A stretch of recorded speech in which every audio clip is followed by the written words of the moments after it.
For my audience feedback, I asked a range of people around sixth form who were in the target audience age range for our short film. My group and I filmed the different groups while they were watching the film, as well as their feedback after. I filmed 3 different groups of different genders, different ages and different ethnicities to get a range of feedback. I filmed the first impressions of the different groups, and it was interesting to see the immediate reaction. Like in the mindset of looking at it critically, it was good, but I didn't kind of see the overall point. Like I saw like the story went along and all, but it was fine. It's just like what was the message at the end? It's like the big overall.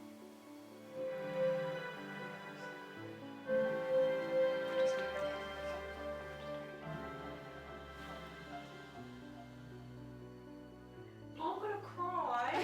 To understand, but also it was complex enough to appreciate the severity of the issue. Yeah. And then there was another compliment at the end to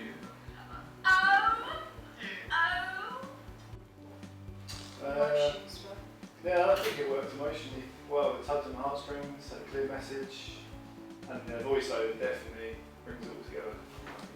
Yeah, during the voiceover I felt my heartstrings really being tugged. That's a good. I made sure to ask the audience on feedback on mise-en-scène, camera work, sound and editing, starting off with the camera work. I was just saying, like, the whole thing was so really well done, like really clean and everything, and just it's like a professional kind of film. Someone's done this in their spare time. It's like really well done. It's relatable as well. And see the point. And the shots were like, they appealed to a modern audience as well. Yeah. So, Okay. yeah. Yeah, we got a shot of Ursula. I love the shots of Imsy and Novi.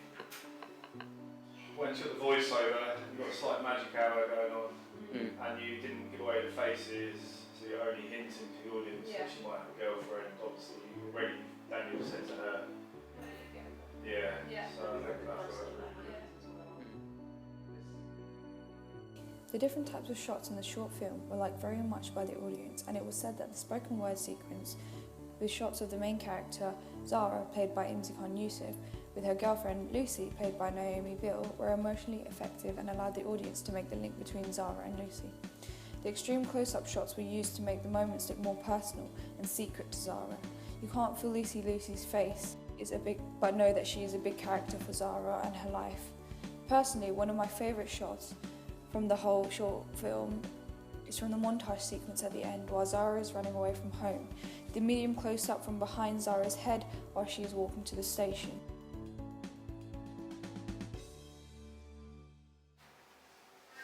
I like the music. It made it a bit more emotional than if it was. And then another thing, the sound for the conversation is not quite spot on. It goes up and down a little bit. In terms of sound, the audience picked up on subtle hissing in audio in certain dialogue scenes, and this was important to know as it allowed us to see what people picked up on when watching the film. We made sure to make subtle changes in the audio to background noise, but could only do a certain amount due to the quality of the technology we had.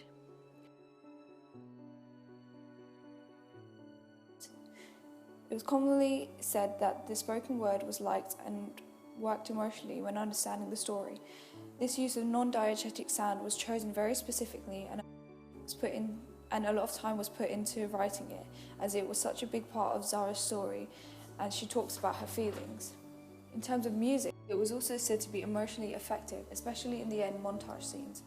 My group and I took a long time finding the music so that the correct emotional impact was created while Zara was running away. The changes in tempo highlight the seriousness of the situation and make the emotions even more important so the audience get a feel to how Zara is feeling. Share a story. I think the editing now works well narratively. It tells the story efficiently for the 5 minutes. it's difficult, isn't it, to tell a story in 5 minutes, but I think it works now, the way the story is told. I really like the way you know, intercut the 3 different scenes with each other towards the end, with the music, I think that works really well. Editing. It was nice to get opinions from an older group of people that just missed the target audience range. Knowing that the way the different shots were cut and ordered was pleasing for the audience helped a lot, knowing that it also helped in terms of narrative and understanding the story. Mise-en-scène. In terms of mise-en-scène, we use different codes and conventions to convey certain emotions. In terms of costumes, Zara tends to wear dark or black clothing a lot of the time, showing her sad feelings when she is at home.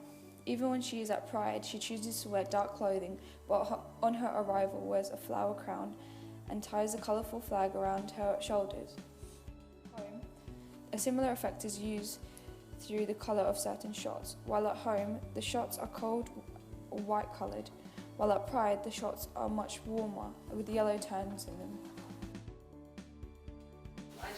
The spoken word was really beautiful. It just fitted me so well. Yeah, that's probably gave you that stimulus, and that kind of gave me an idea of what the actual conflict's about. Leading on to narrative, it was important to see that the narrative was easy to understand but interesting to see how it was anchored through the stimulus of the Orlando shootings as well as the spoken word piece, which was a huge part of the story. It made me happy that it's being addressed, the situations that are happening, but at the same time it makes you angry that it's still evident that people are facing oppression due to their religion. Yeah.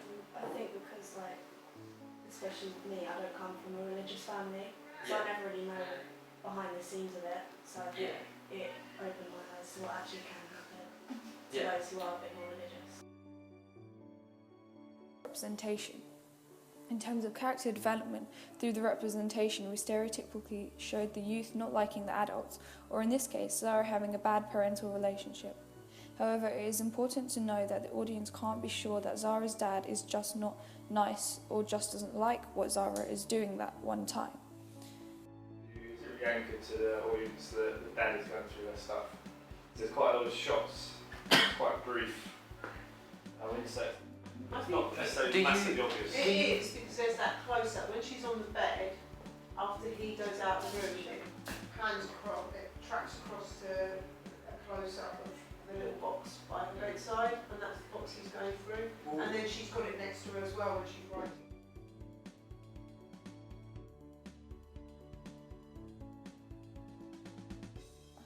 The genre of our short film is a teen drama, so we made sure to include certain codes usually seen in this genre.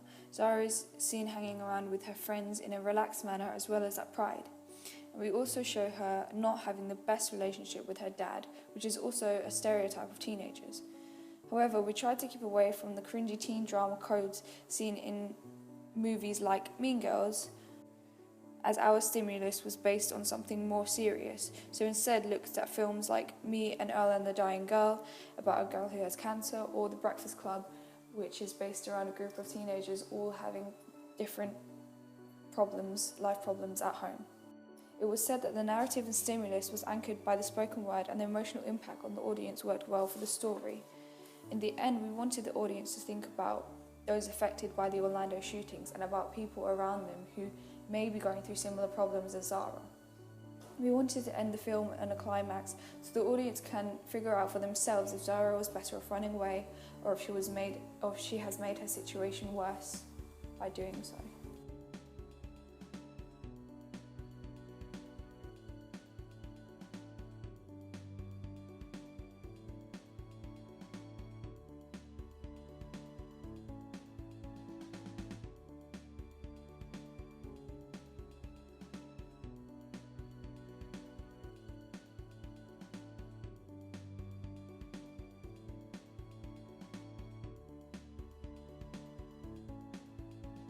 Okay, So, what do you like about it? First impressions, looking at it straight away. I like that it's really colourful, which will attract the audience, especially when you're going through a magazine where it has like, especially in a film review magazine where there's loads of reviews and loads of different films. It's eye-catching, which makes you want to read it more. The combination of like the greens matching the bags is really good, and the font of What I Am to Myself matches the actual movie font. So I guess that's kind of like a nice tie-in. Do you like what is said about the movie, and do you think it reflects the film well? Yes, and the puff quote really like it summarises everything in the article, which it's the most noticeable thing when you obviously are reading the article. So you look at the puff quote and then it makes you just want to go on to read it again and read more of the movie, which then of course entices you to go ahead and watch the movie. Is there anything you don't like? It does kind of look like it is made by an A-level student, but simply due to the fact that you haven't copied any generic magazine reviews. So this could belong in a short film magazine magazine overall, but it would be probably more online rather than in a physical copy.